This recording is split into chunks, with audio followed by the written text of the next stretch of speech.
David, let's start by talking about the club where you are at this morning and Manchester United's future in terms of the managerial picture, because Erik ten Hag says he's absolutely the right man for this job. He says that, Rebecca, but I think there is major uncertainty about his future here at Old Trafford. That's been the case for a while, you could say, but it felt like there was maybe a changing of the dial after that defeat at Crystal Palace. This does feel like it's on a bit of a knife edge, and the word from around Manchester United is they would like to make a decision after the end of the season, post the FA Cup final, which Erik ten Hag has got them to.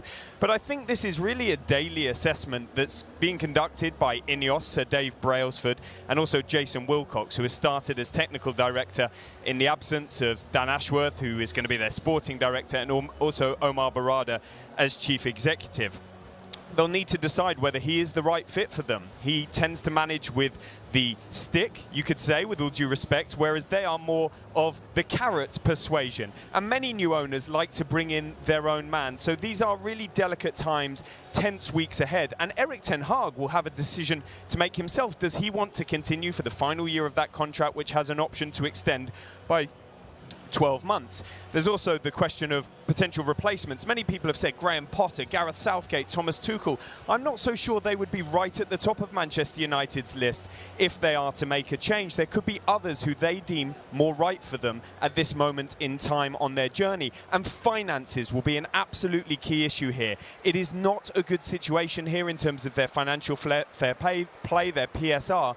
And if they are to sack ten Hag, that will come at a great cost, his staff as well. They want to get into Europe. If they do, that puts them in a better financial position to remove him, even though it would be a better sporting achievement. If they don't, they're in a worse financial position to do so, even though maybe there is more reason to sack him. So it's a very complicated picture. In the summer, they want to do some business, but for that to happen, they'll probably have to move some players out, such as a Mason Greenwood, a Jadon Sancho, Varane, Casemiro, and Anthony Martial. If they do get to bring players in, it would likely be a centre-half, a central midfielder at number 6, a striker, and a left-back.